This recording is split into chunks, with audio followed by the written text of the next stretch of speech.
I realized my marriage was over the moment the hotel receptionist smiled politely and said, "Welcome, Mr. Morgan. Your suite has been prepared for 3. 3. Not 2. Not a mistake. 3. I stood there, my fingers tightening around the handle of my carry-on, while Ethan Morgan, my husband of 10 years, didn't even look surprised. He simply adjusted the cuff of his tailored jacket, glanced at his phone, and said, "She'll be joining us. It's more convenient this way." That was how I met Vanessa Cole. She walked in seconds later, heels clicking against the marble floor, sunglasses perched casually on her head, as if this luxury resort in the Hamptons belonged to her. She looked young, polished, and painfully confident, the kind of woman who didn't apologize for existing in someone else's life. She smiled at me, not nervously, not guiltily, like she had already won. "This trip is going to be fun," she said lightly, looping her arm through Ethan's, as if it were the most natural thing in the world. I waited for Ethan to explain, to soften it, to lie, at least. Instead, he leaned closer and whispered, "Let's not make a scene, Claire. It's just a week. Just a week. 10 years of marriage reduced to 7 days of humiliation, booked under my name, paid for, with the life I helped him build." The ocean outside the glass walls glittered under the afternoon sun. Couples laughed by the infinity pool. A staff member offered champagne. Everything looked perfect. Inside me, something went very still. I didn't scream. I didn't cry. I didn't walk away. Because in that moment, standing between my husband and his mistress, in a 5-star hotel meant to celebrate our anniversary, I understood something that would change everything. Ethan thought bringing her here would break me. He thought my silence meant surrender. But silence isn't always weakness. Sometimes, it's the moment right before the ground gives way beneath your feet. The room was beautiful in a way that felt almost cruel. Floor-to-ceiling windows opened toward the ocean, white curtains lifting gently with the sea breeze. A king-sized bed sat perfectly centered, the sheets crisp, untouched. On the table by the window, a chilled bottle of champagne waited beside 2 glasses. 2, not 3. That was when I understood something else. This room was never meant for me. Ethan dropped his bag near the door and loosened his tie, already acting as if this were his space, his territory.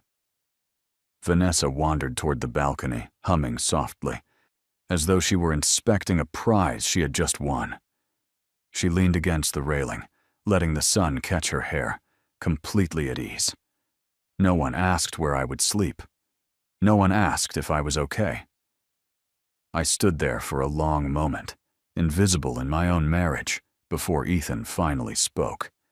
"You can take the couch if you want," he said casually. "It pulls out. If you want."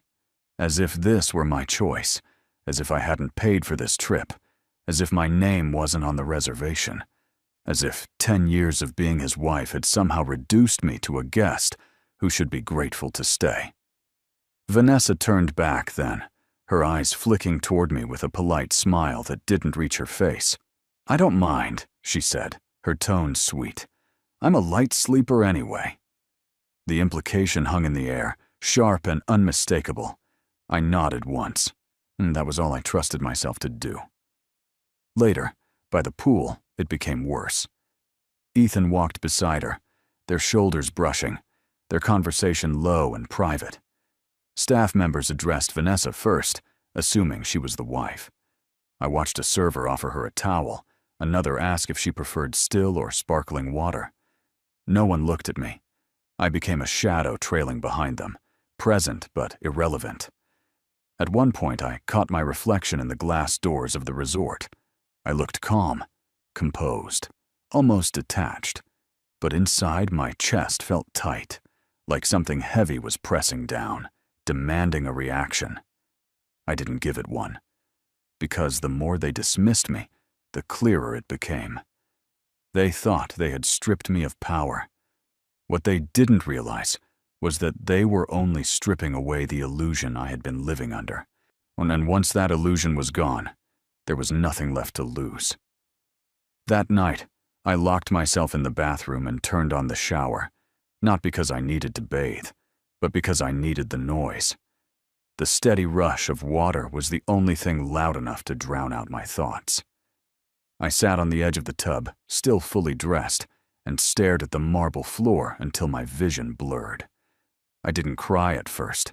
Instead, memories came, uninvited and relentless.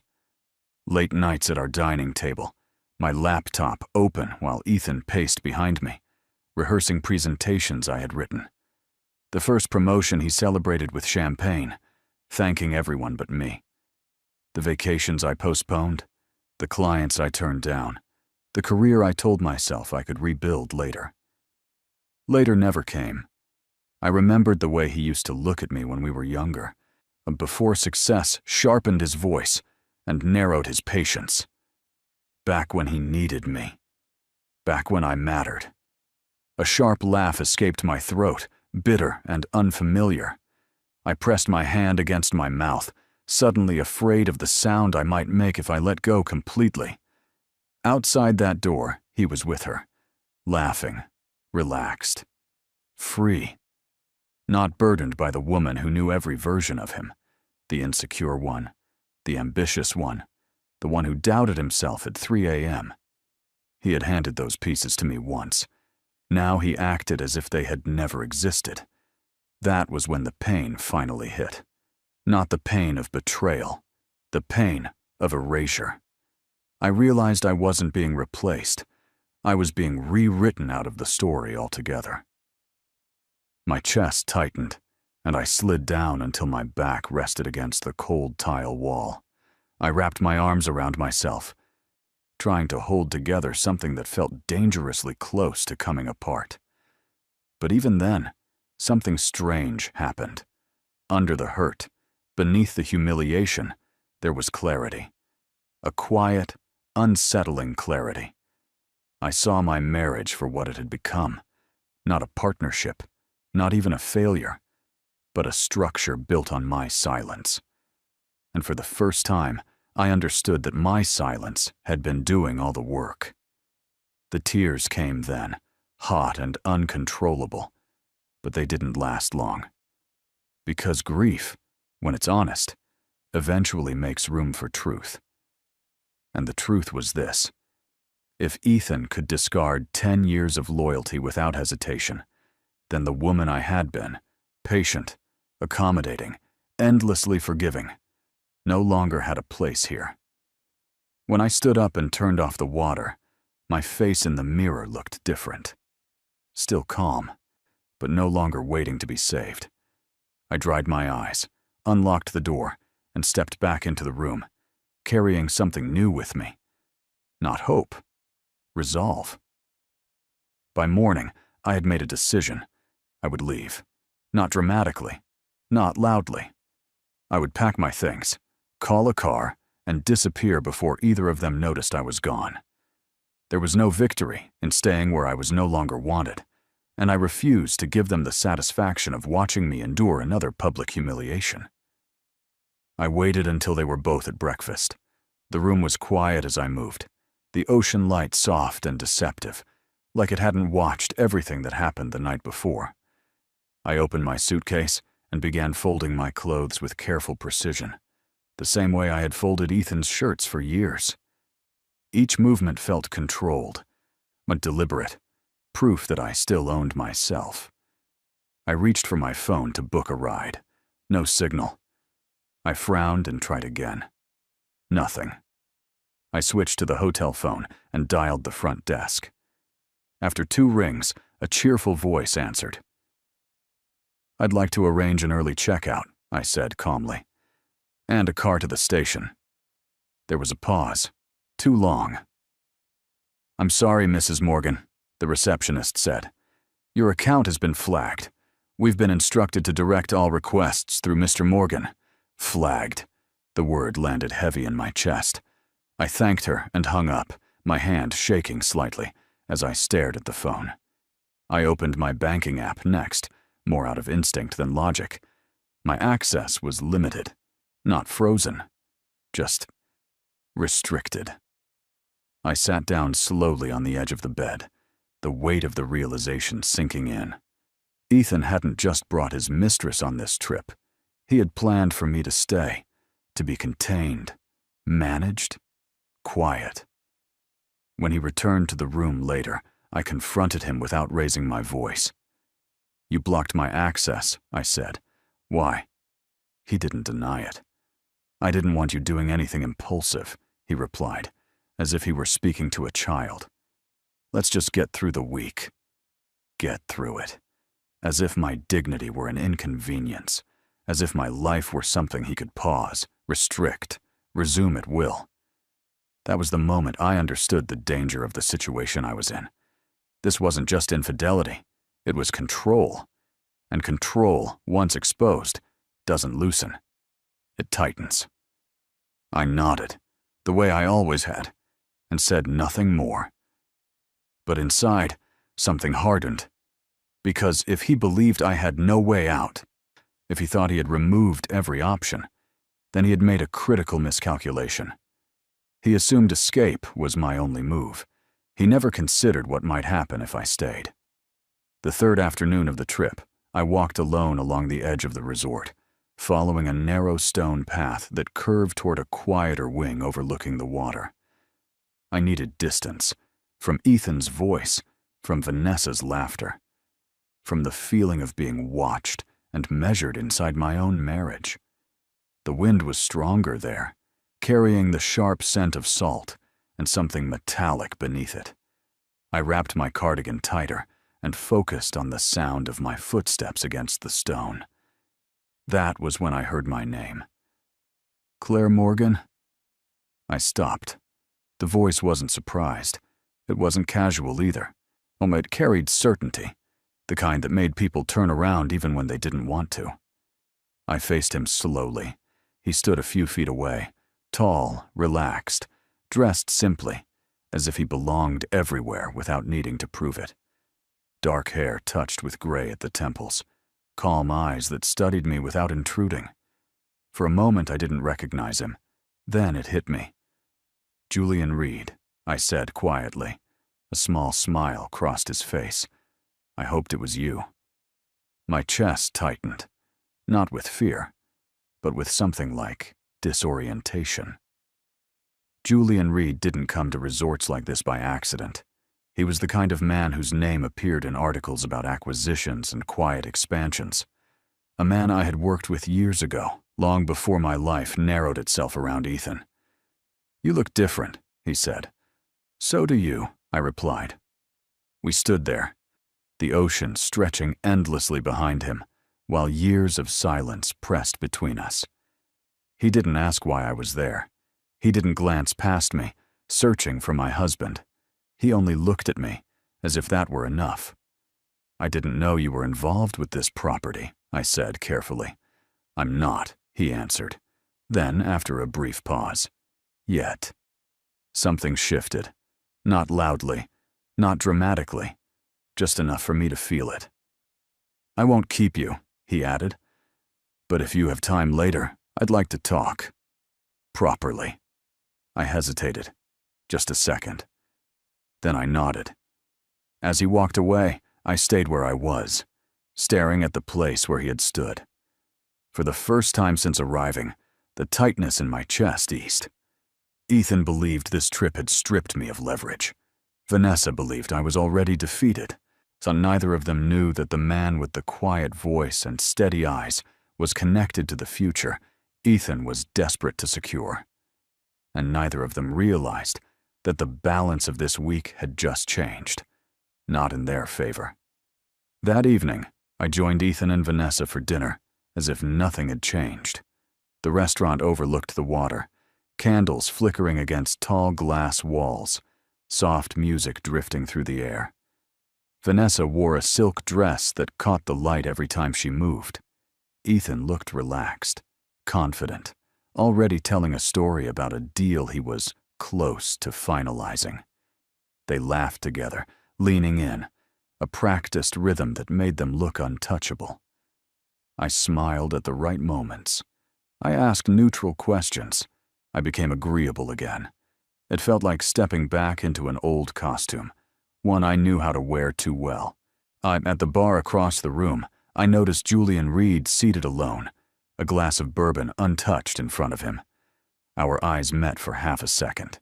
No nod, no wave, just recognition and restraint. Later, when Ethan excused himself to take a call, Vanessa leaned toward me. "You seem calm," she said, her voice light but curious. "Most women wouldn't be." I met her gaze.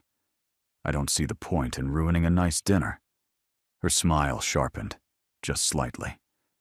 "You're stronger than I thought." She meant something else, and we both knew it. From that moment on, the game was set. Julian didn't approach our table. He didn't acknowledge me publicly. When Ethan returned, he spoke loudly about market trends and upcoming resorts, unaware that the man he desperately needed was listening from a distance. I listened, too. I heard the exaggerations, the gaps, the parts of the story that didn't quite align. Later that night, as I walked alone along the terrace, Julian joined me without ceremony, stopping a careful distance away. "We shouldn't be seen talking," he said quietly. "I agree," I replied. "You're not safe here," he added, not unkindly. "I know." He studied me for a moment. "If you need help leaving—" "I'm not leaving," I interrupted, surprising even myself. Something like approval flickered in his eyes. "Then be careful," he said. "Because from what I heard tonight, your husband is standing on a very thin story." He stepped back before I could respond, disappearing into the shadows as footsteps approached. Ethan's footsteps. I turned, my face composed, my posture unchanged. On the surface, nothing had happened. But beneath the calm, something dangerous was forming. Well, we were all pretending now. And in a room full of lies, the one who controls the truth always wins. The mistake didn't come from Ethan. It came from Vanessa. The following afternoon, the resort hosted a casual networking cocktail hour by the private marina. Nothing formal, no name tags, just quiet luxury. Linen blazers, low voices, expensive watches catching the sun. Ethan insisted we attend. He liked places where people might overhear his importance. Vanessa stayed close to him at first, her hand resting lightly on his arm, her laugh perfectly timed. But the moment she noticed Julian Reed speaking with another guest near the railing, her attention shifted. I saw it before she moved. Opportunity. She excused herself smoothly, leaving Ethan mid-conversation, and drifted toward Julian as if by coincidence.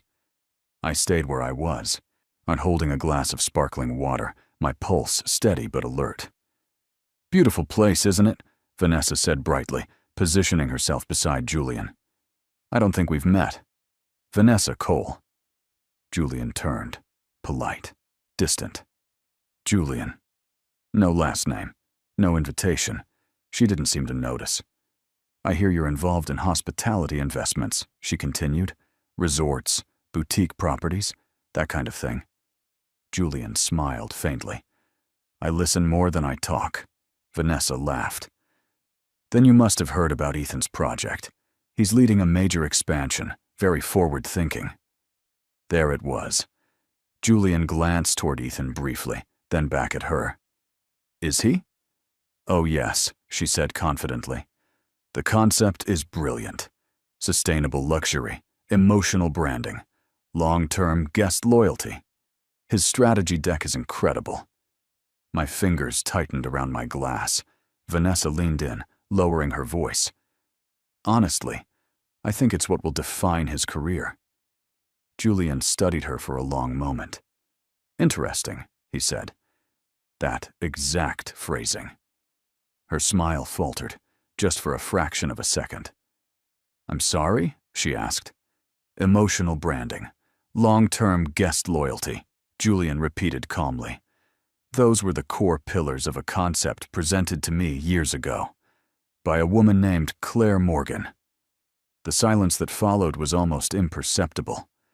Almost. Vanessa's expression shifted. Confusion first, then calculation. "Oh," she said lightly. She must have helped him early on. Julian's gaze didn't waver. No. She was the architect. Vanessa opened her mouth, then closed it again. Across the marina, Ethan laughed loudly, unaware.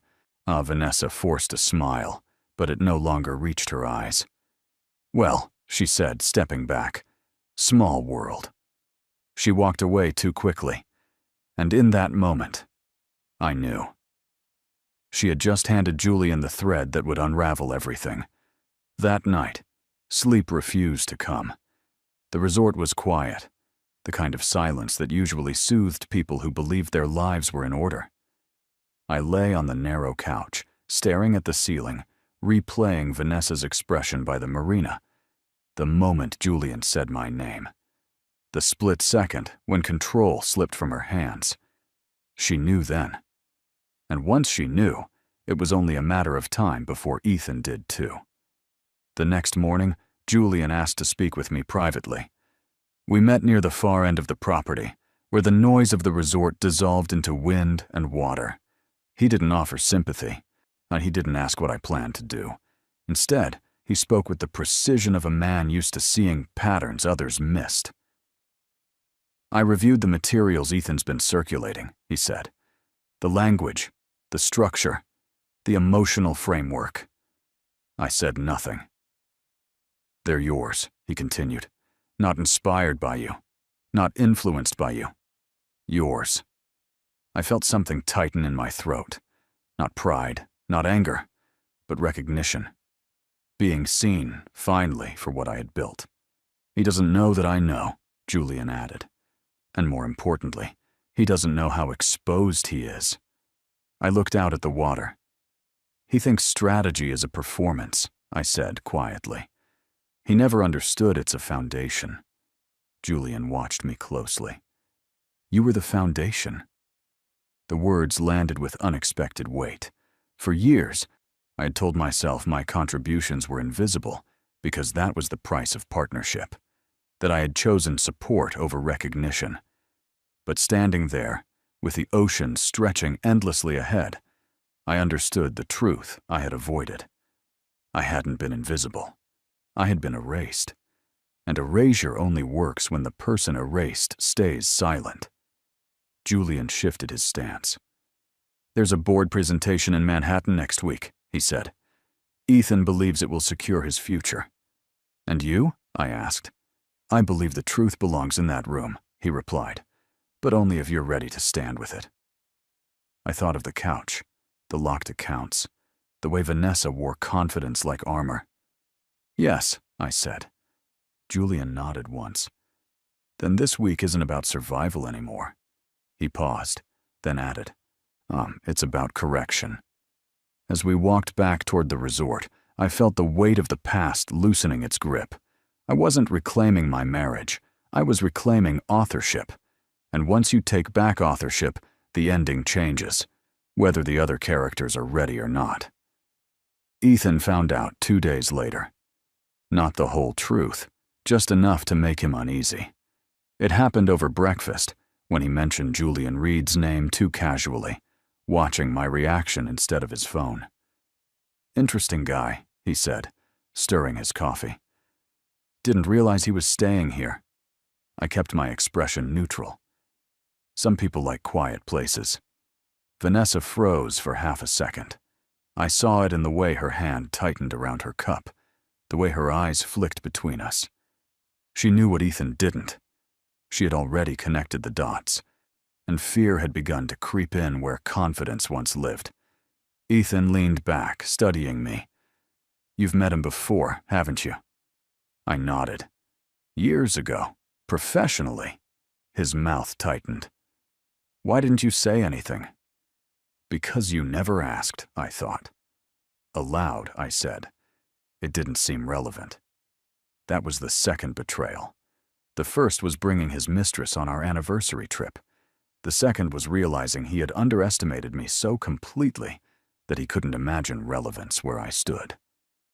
Later that afternoon, I overheard their argument through the partially open balcony door. Vanessa's voice was low but sharp, stripped of its usual charm. "You told me she was just your wife, that she didn't matter." Ethan sounded irritated, defensive. "She doesn't. You're overreacting." "She worked with him," Vanessa snapped. "Julian knows her." "That changes things." Silence followed. Then Ethan laughed, a short, dismissive sound. "Claire, she was an assistant. She typed decks. That's it." I closed my eyes, steadying my breath. That lie would cost him everything.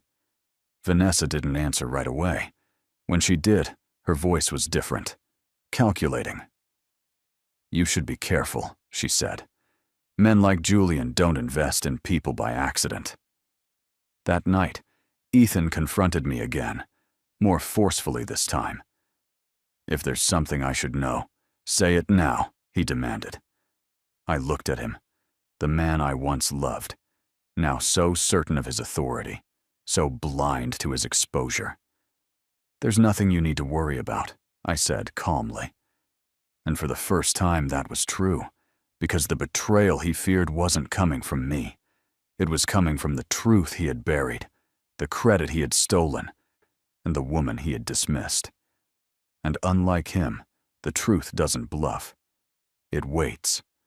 The turning point didn't arrive with shouting or confrontation. It arrived quietly, the way real power shifts always do. That night, while Ethan slept beside Vanessa in the bedroom meant for us, I sat alone at the small desk near the window, my laptop open, the ocean reflecting faintly on the glass. My hands were steady as I logged into a cloud drive I hadn't touched in years. Most people assumed my work for Ethan had been informal, supportive, temporary. They were wrong. What I had built back then, every framework, every narrative structure, every emotional positioning model, had been documented, time-stamped, and legally protected. Not out of suspicion, but habit. I had always believed good ideas deserved ownership, even inside marriage. Especially inside marriage. I scrolled through files labeled with dates Ethan would never recognize, but Julian already had. Proposal drafts, concept outlines, email chains sent to Ethan before his first major promotion. Each one carried my name, my signature style, my intellectual fingerprint. At the center of it all was the contract, a quiet clause buried deep in a consulting agreement Ethan had signed years ago, back when he still asked for my help instead of assuming it. The clause stated that strategic frameworks developed independently remained the property of the consultant, regardless of marital status. Me. Ethan had reused those frameworks, publicly, repeatedly, without credit, without permission, without understanding the risk. I closed the laptop slowly, the weight of the realization settling over me. This wasn't revenge, and this was correction, long overdue and unavoidable. The next morning, Ethan was in an unusually good mood. He spoke about Manhattan, about upcoming meetings, about how everything was finally aligning. Vanessa listened closely, nodding, already imagining her place in the future he described. I watched them from across the table, sipping my coffee. Neither of them noticed how calm I was, how light. Because for the first time since this trip began, I wasn't reacting anymore. I was holding something they couldn't see, a truth with paperwork, a story with evidence, a future that no longer depended on Ethan's approval or Vanessa's ambition. As we prepared to leave for the airport later that day, Ethan glanced at me and said almost kindly, "This will all make sense soon." I met his eyes and smiled. "Yes," I said softly. "It will." Manhattan welcomed Ethan like a stage waiting for its lead actor. The morning after we returned, he stood in front of the mirror in our apartment, adjusting his tie with practiced confidence. The skyline stretched behind him, steel and glass glowing in the early light. This was his world, the one where success was measured in meetings, handshakes, and how convincingly you told your story. Vanessa watched from the couch, scrolling through her phone, already curating the future. She had started referring to things as our next chapter, our apartment, our city, our plans. I moved quietly in the background, making coffee, gathering my bag, saying very little. To them, my silence looked like acceptance, like exhaustion, like a woman who had finally understood her place. That illusion worked perfectly. At the charity mixer that evening, Ethan introduced Vanessa openly. No hesitation. No explanation. People nodded, smiled, recalibrated. In rooms like this, morality adjusted itself to power. If a man looked successful enough, no one asked difficult questions. Vanessa played her role flawlessly. She laughed at the right moments, touched Ethan's arm when he spoke, listened like a partner, not a guest. I stood a few steps behind them, overlooked and underestimated. Exactly where I needed to be. Ethan spoke confidently about the upcoming board presentation, about growth, about vision. I listened as he repeated my words back to investors, reshaped slightly to fit his voice. Each sentence landed smoothly, met with approving nods. I felt no anger, only distance. Across the room, I noticed Julian Reed arrive.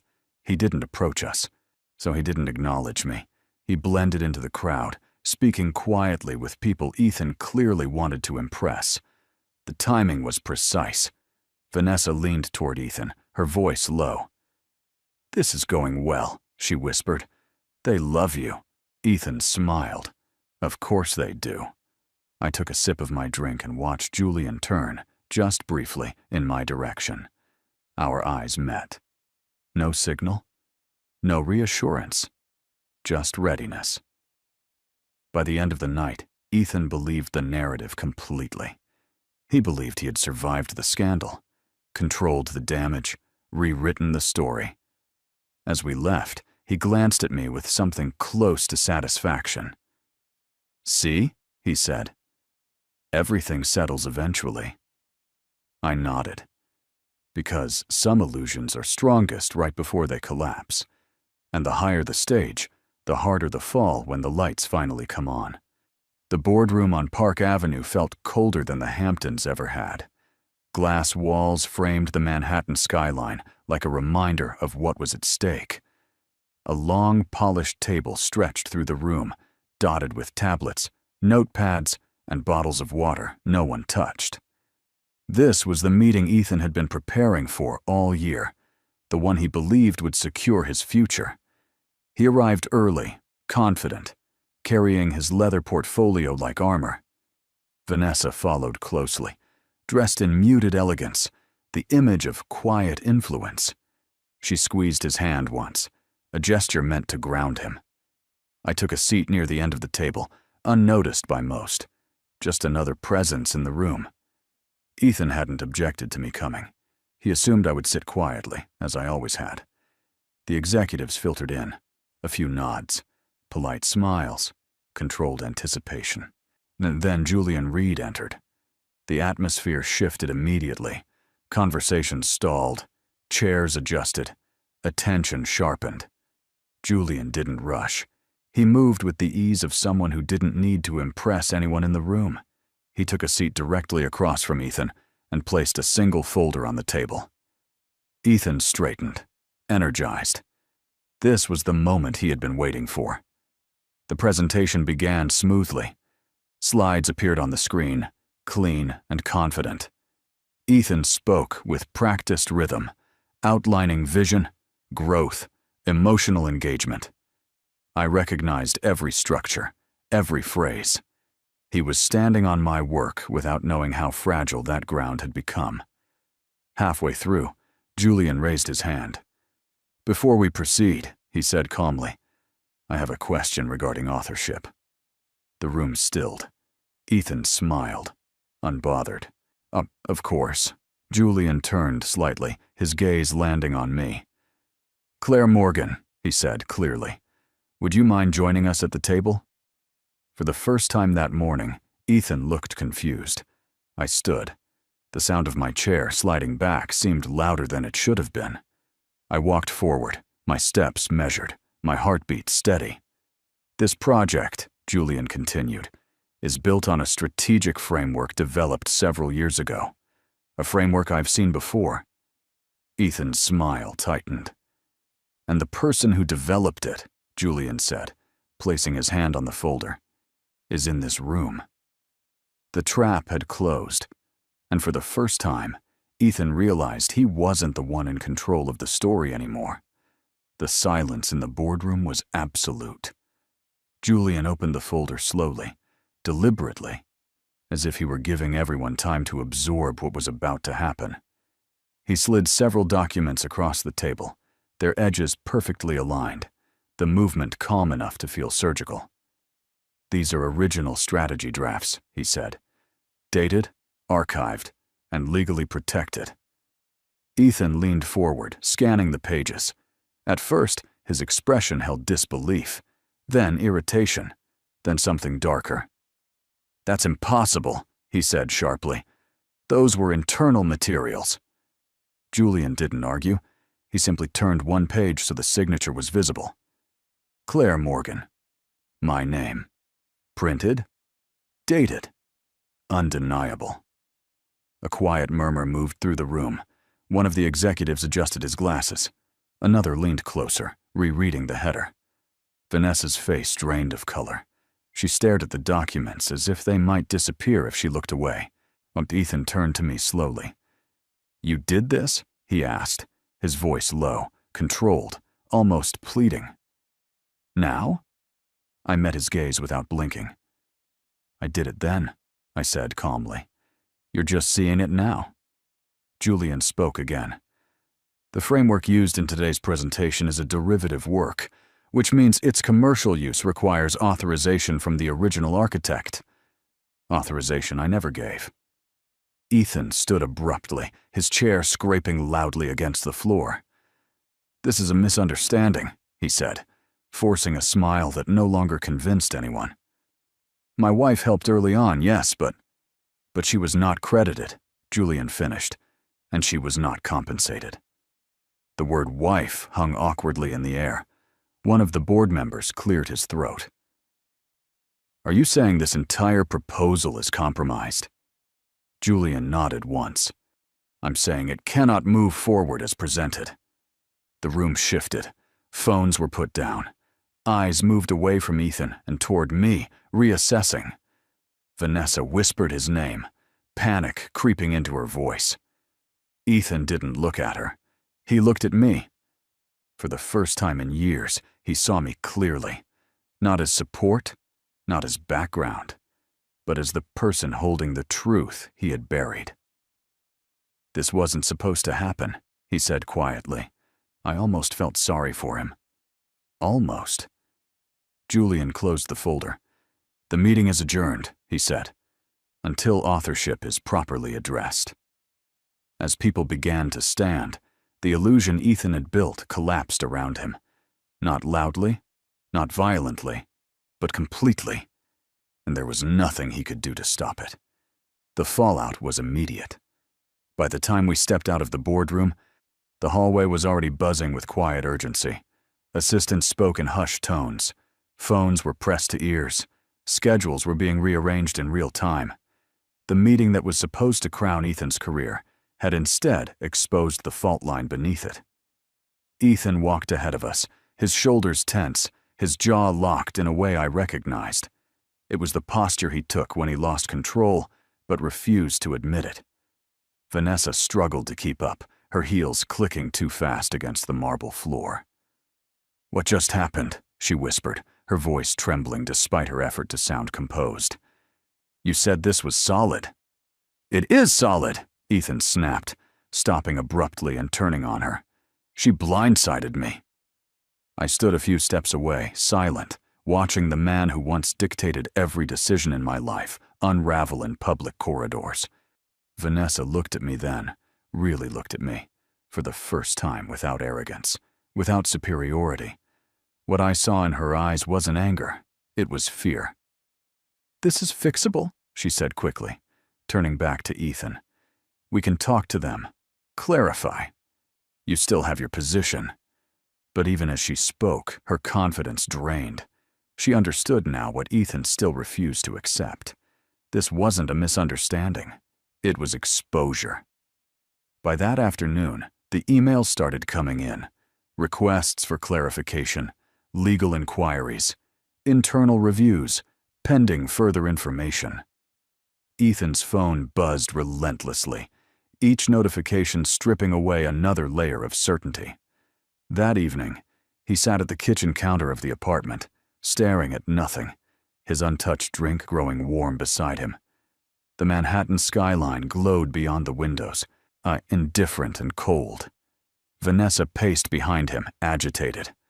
"I didn't sign up for this," she said sharply. "I didn't know she had that kind of leverage." Ethan finally looked up. "Neither did I." She stopped pacing. That was the moment she stepped back, physically and emotionally. The moment she began calculating her exit. An hour later, she left with a tight hug and a promise to check in tomorrow. She never did. By the end of the week, Ethan was placed on administrative leave pending investigation. The project was frozen. His name, once spoken with admiration, became a liability. And as everything he built collapsed under the weight of his own shortcuts, I realized something quietly profound. I hadn't destroyed him. I had simply stopped holding him up. Ethan's fall didn't come with headlines or public statements. It came quietly, the way consequences usually do. A formal letter arrived 3 days later, stamped with legal language and neutral phrasing. An internal investigation, temporary suspension, mandatory compliance review. No accusations yet, but enough distance for everyone to start stepping back. People always do. Ethan read the letter twice, then folded it carefully, as if neatness might restore order. He placed it on the counter beside his phone, which had grown unnervingly silent. No congratulatory messages, no new opportunities, just unanswered calls and delayed replies. That silence unsettled him more than anger ever could. "I gave them everything," he said to me that night, his voice hollow. "Years of my life." I looked at him across the kitchen, really looked. The man who once filled rooms with certainty now sat, slouched, smaller somehow, as if success had been the only thing holding his shape together. "You gave them my work," I replied calmly, "and called it yours." He flinched. "That wasn't my intention," he said quickly. "It just happened." That was the lie he had told himself for years. That things just happened. That promotions arrived on their own. That loyalty was automatic. That the people supporting him would remain invisible forever. "I trusted you," he added quietly. "And I trusted you not to erase me," I said. He had no answer for that. The next loss came swiftly. Vanessa stopped returning his calls entirely. When she finally did respond, it was a short message. "I need distance. This isn't what I signed up for." Distance, as if betrayal were a subscription she could cancel. Ethan stared at the screen for a long time before setting the phone down. For the first time since I had known him, there was no one left to perform for. A week later, his firm officially reassigned his accounts. "Until further notice," the email said. His world, once structured around authority and momentum, began collapsing inward. Meetings disappeared. Invitations stopped coming. People he once dismissed avoided eye contact in elevators. And I understood then what real punishment looked like. Not humiliation. Irrelevance. Ethan lost the one thing he valued most. Not money, not status, but the belief that he was untouchable. And as he sat alone in the quiet apartment, surrounded by the life he had taken for granted, the truth settled in. Betrayal always collects its debt, eventually.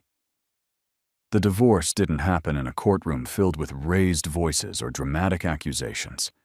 It happened on a gray Thursday morning in a quiet law office that smelled faintly of coffee and paper. Ethan arrived late. I had expected that. He always believed time bent around him. I sat across the table, my hands folded neatly in my lap, listening as the attorney explained the terms with professional detachment. No theatrics, no revenge clauses, just clean separation. Assets divided according to the law. No public disputes. No drawn-out battles. Ethan kept glancing at me, as if waiting for something. Anger, tears, regret. None came. "Is this really what you want?" he asked suddenly, cutting off the attorney mid-sentence. I met his eyes. "It's what I should have wanted a long time ago." His jaw tightened. "After everything we've been through?" I didn't answer right away. Instead, I thought of the couch at the resort, the locked accounts, the boardroom silence, the way he said my work had just happened.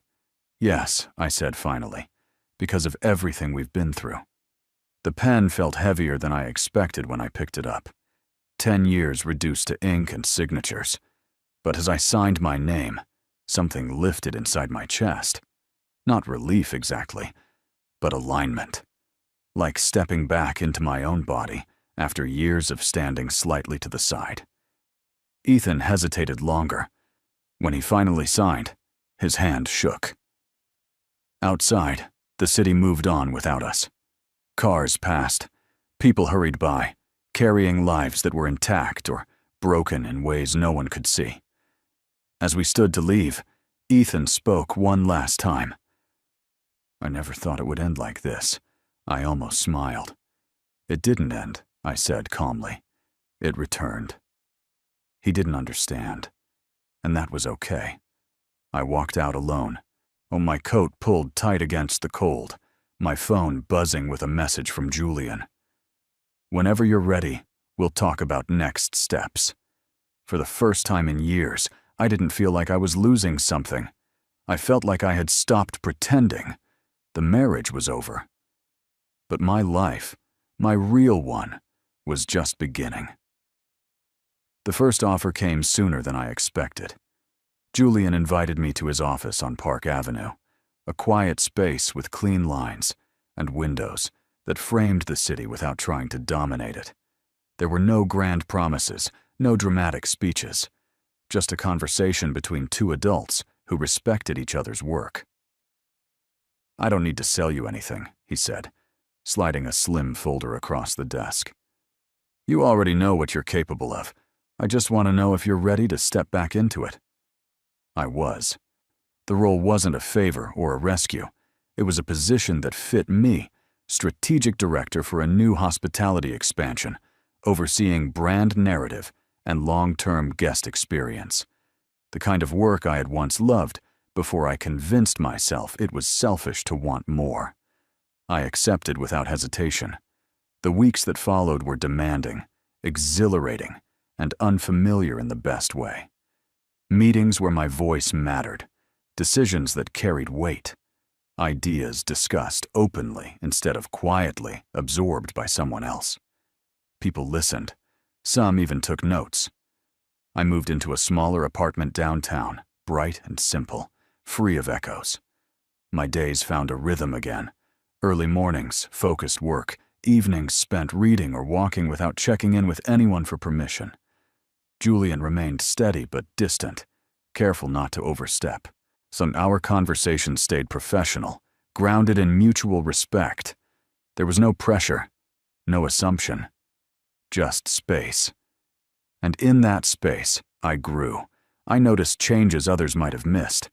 My posture, the way I spoke, the absence of apology in my voice. Confidence returned, not as armor, but as alignment. One afternoon, after a long presentation, a junior consultant pulled me aside. "I didn't realize women like you existed at this level," she said, eyes bright. "You make it feel possible." I thanked her, surprised by the lump in my throat. That night, I stood by my window, city lights blinking below, and thought about the woman I had been in the Hamptons, silent, constrained, watching her life shrink. She felt far away now, not because she was weak, but because she had finished her purpose. I wasn't rebuilding from nothing, and I was reclaiming what had always been mine, my voice, my work, my future. And for the first time, success didn't feel like something I had to survive. It felt like something I had earned. The change between Julian and me didn't arrive as a confession or a sudden kiss. It arrived quietly, through consistency. Long days turned into late evenings, presentations into strategy sessions, and strategy sessions into conversations that drifted beyond work. Sometimes, we stayed in the office long after everyone else had left, city lights blinking outside the windows as we talked about places we had traveled, books we returned to more than once, mistakes we had survived. Julian never rushed me. That mattered more than he probably knew. After everything I had lived through, urgency felt like danger. See, I needed to know that affection could exist without pressure, that interest didn't always come with an agenda. One evening, after a particularly difficult meeting, he handed me a cup of coffee and said, "You don't have to be strong all the time." It wasn't dramatic. It wasn't romantic. It was accurate. Something loosened in my chest. We began walking together after work, no destination in mind. Sometimes along the river, sometimes just through quiet streets where no one recognized us. There was no pretending, no performance, just two people choosing honesty over impression. Julian never asked about Ethan. He didn't need to.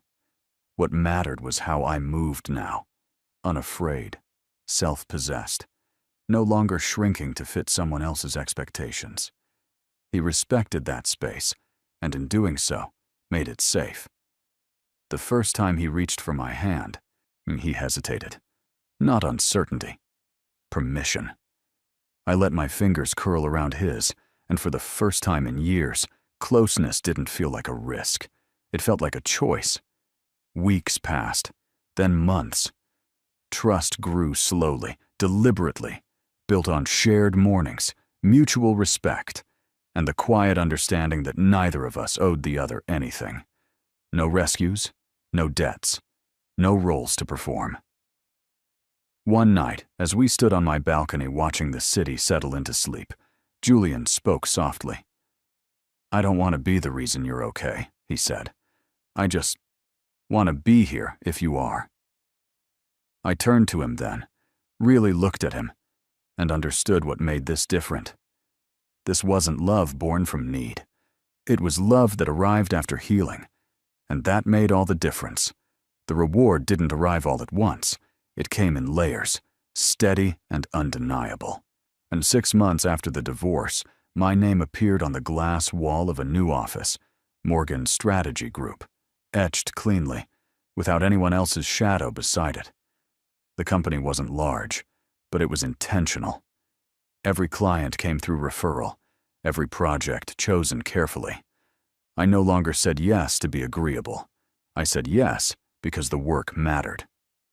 The first major contract came from a boutique resort group expanding along the California coast. They didn't ask who I had worked for before. They asked how I thought. They listened when I spoke. They signed within a week. Money followed, but it wasn't the thing that changed me. Freedom did. I chose my schedule, my collaborations, my pace. I traveled when I wanted to, worked late only when inspiration demanded it, not because someone else's ego required constant proof. But Ethan tried to reach out once, a short email, polite, vague, wishing me the best. I didn't respond, not out of bitterness, but because that chapter no longer needed my voice to end. His consequences were his own. Mine were already unfolding. Julian stayed close, never intrusive.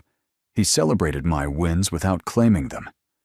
When people assumed he had helped me succeed, he corrected them calmly.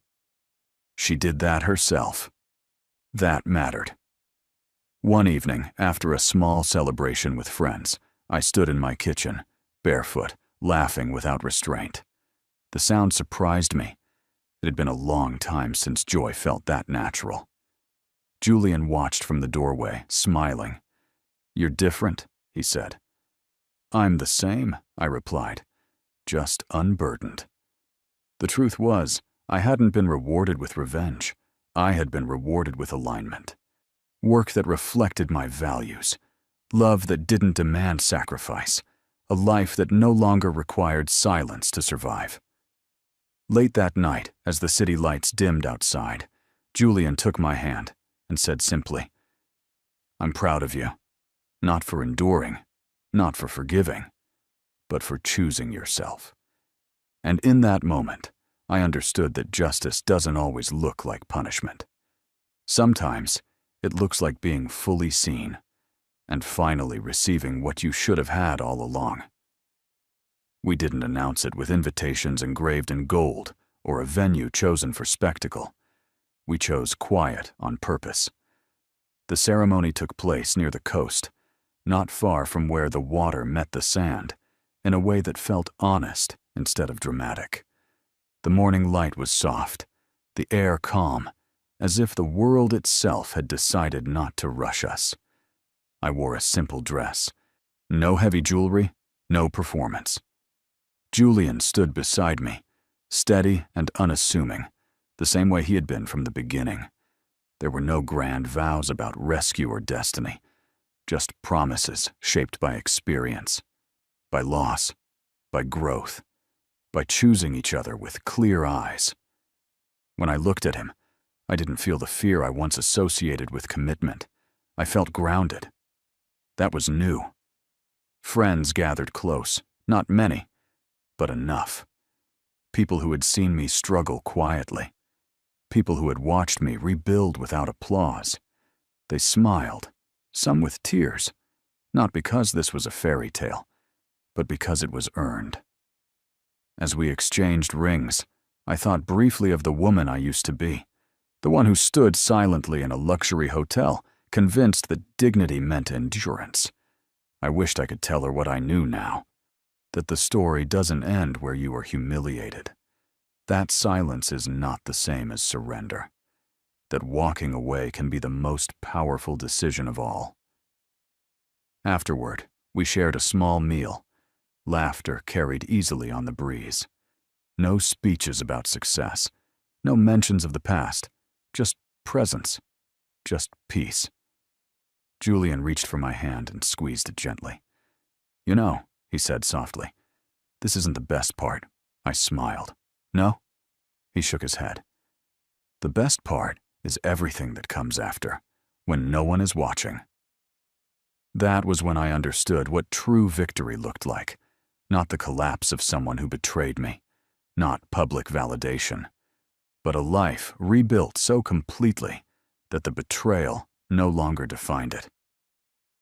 As the sun dipped lower and the day began to fade, I felt something settle inside me, something permanent and calm. I wasn't proving anything anymore. I was simply living, loved, respected, whole. And that, in the end, was the most satisfying ending of all. So, the story has come to an end. And if you're still here with us right now, really still here to this moment, then something in this journey touched your heart in a quiet way. Stories don't hold us for this long unless they reflect something we've lived, something we're afraid of, or something we're still healing from. What this story reminds us is simple, but not easy. Silence is not weakness, and dignity is not endurance forever. As the Stoic philosopher Marcus Aurelius once wrote, "You have power over your mind, not outside events. Realize this, and you will find strength." Claire didn't win because she screamed louder or hurt back harder. She won because she stopped abandoning herself. She chose clarity over chaos, self-respect over fear, and truth over comfort. Another Stoic lesson comes from Epictetus, who said, "No man is free who is not master of himself." Healing begins the moment we reclaim authorship of our own lives. When we stop waiting for others to validate our worth and start living in alignment with who we truly are.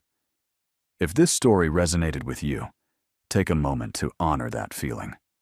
Like the video, share it with someone who might need this reminder, and subscribe to the channel so we can keep telling stories that heal, not just entertain. You're not alone, and your story isn't over yet. This story is a work of fiction created for storytelling and emotional reflection purposes only. All characters, names, events, and situations are entirely fictional and do not represent any real individuals, or companies, or actual events. Any resemblance to real people or circumstances is purely coincidental. The purpose of this content is to explore emotional growth, personal resilience, ethical consequences, and healing after betrayal in a narrative format. It is not intended to present factual claims, real-life accusations, or documentary-style reporting.